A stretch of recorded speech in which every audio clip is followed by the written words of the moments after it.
Welcome back, everybody. So today is the first day of the Shipyard event, which is another crafting event, which will take place from today till the 14th, or technically the 21st, but more on that later. And this one shares many similarities with the last one, but also has quite a few things that changed. So I think I'll just go through and explain how the whole process is supposed to work. So the vehicle you'll craft is the MBK 161, and you'll do this by collecting basic materials, which consist of metal and support materials, blueprints, or parts of blueprints, and a shipyard. You get the shipyard from playing your first game, and you never lose it, nor can you sell it on the marketplace. The way you get the basic materials and the blueprints is also through random battles, and it's the same system of how you did it last time. Every 10 minutes of gameplay gets you a random drop of a certain amount. For the blueprints, it's guaranteed you'll only get one. For the basic materials, you'll get from 1 to 3. Oh yeah, and you also need to be a rank 2 or above, and at least have 50% battle activity, which is pretty simple. Now, once you get a bunch of the stuff, what you do with the stuff is a bit more complicated. The materials, that's actually kind of straightforward. You get the materials so you can build the parts. So the parts require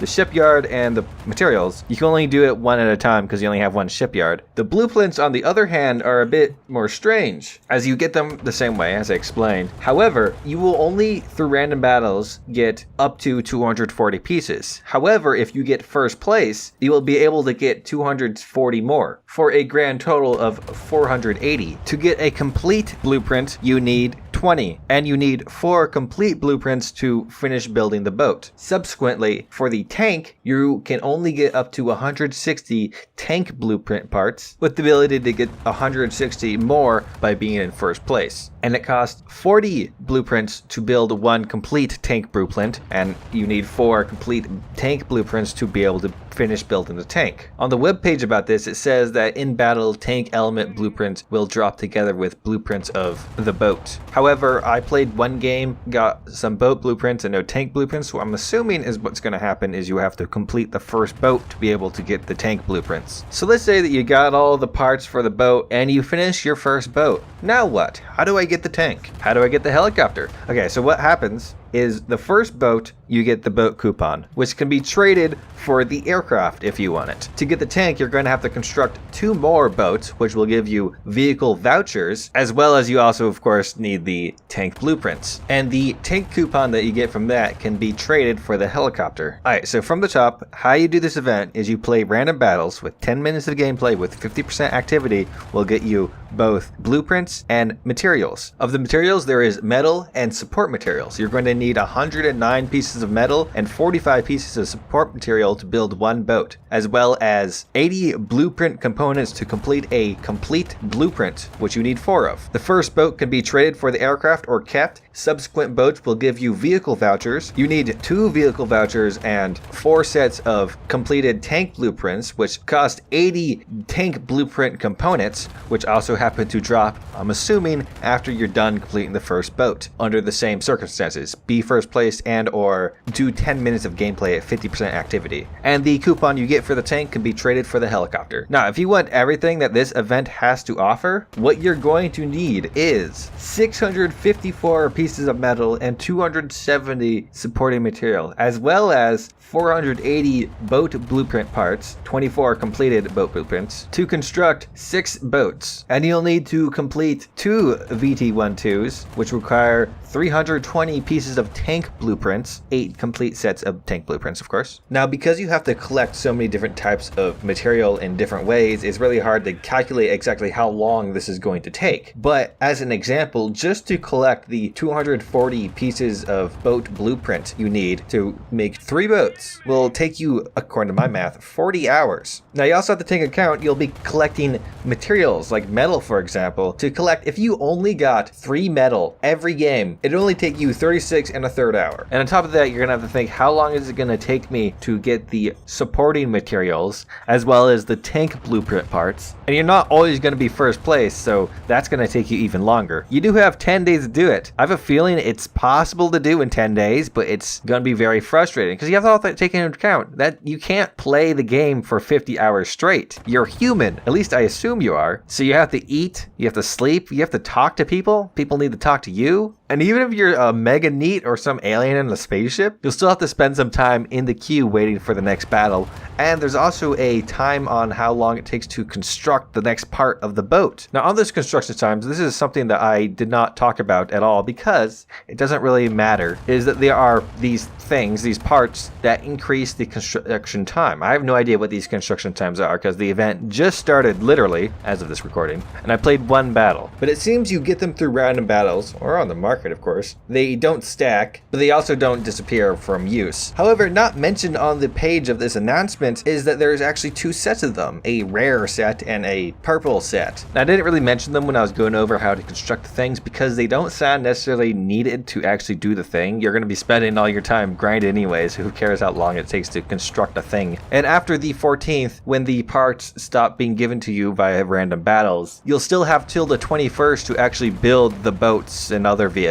So once again, the construction times don't really matter. Alright, I think I've covered everything I need to on how to do the event. If you have any comments or questions, be sure to hit me below. But this video isn't over, as now that the event is here, you can test drive the vehicles, and I did so a little bit, and from what I have to say is the one that everyone seems to care about the most, the VT-12, I think it's going to be dead on arrival because the hull aiming mechanic is in game and you have to bind a key to it, and it doesn't work while you're driving, and it's still pretty unresponsive. It's pretty good in third person, but out of third person it's not that great. But the real issue is its battle rating and armor. As I've talked about earlier, it has structural steel as its armor, which has 0.45% of rolled homogeneous armor. Now, thankfully, it's actually 50 cal proof from the front and on the sides because there's actually 2 layers of 30mm structural steel. It is not immune in any way to autocannons, which there's quite a lot of them around the 8.3 area. And your crew is right there in the front, really easy to hit. Even from 1,000 meters away, they will be able to penetrate you. Now, when you're rushing around the battlefield trying to shoot things with your offset cannons and all the weird bugs that the thing has, I'm hoping those are fixed by the time everyone has it. Even a Spag at 8.0 would be able to easily murder you, let alone a BMP or something like that. And thanks to the buggy hole aiming function, I don't think you could even use it for sniping. What I do think is going to be the star of the show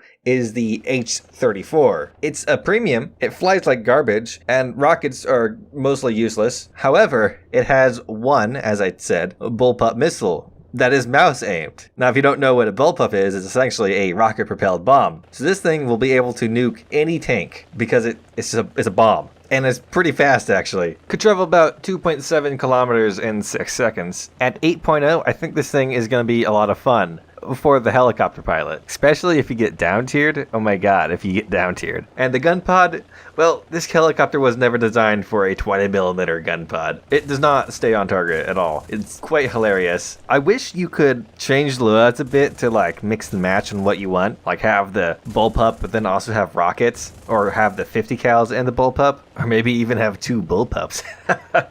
No, that would be awful. That would destroy 8.0. The other vehicles, like the MBK 161, is, well, kind of what you expect. It's a bit like the Russian flak barge. It's not a flak barge, though. It's 2.3, has a lot of armor. I think the center part was like 50, which is pretty nice. The other parts were like 16, but still. The mortar in the front, unfortunately, it cannot seem to change its distance, so it's just constantly. It's like the usual anti-submarine mortars that you have. It could be kind of fun. It didn't seem to do too much damage to the boat when I actually hit it, finally. And the amount of firepower you have for that battle rating is pretty good. It's like a C-34, but a few extra guns. However, with a huge reduction to your speed. And the airplane, well, I don't really have too much to say on this as it's already been an event vehicle. I'm pretty sure you can find YouTube videos of various YouTubers reviewing the aircraft. But from what I found, P9 Whirlwind is 3.7. It's a premium, of course, has 4 Hispano Mark I 20mm cannons, and is actually a pretty good climber. It seemed like it just really wanted to get high up in the air when I was flying it. I find Hispanos to be quite hit or miss. Sometimes you completely destroy the enemy, other times you do almost nothing to them.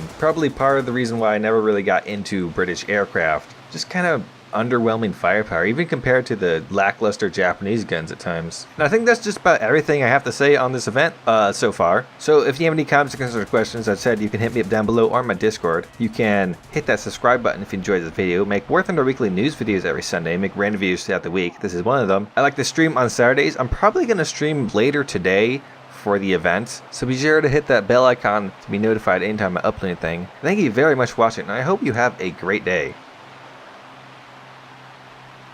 In the term of bonus news, today is the German Unity Day, and Gaijin decided to celebrate with a little event. Typically I don't cover these types of events because they're mostly over by the time I do cover them, but this one just came out the same day I was making this video, so hey, why not? Essentially, it is back in the 90s, Germany decided to stop being half communist and be all not communist.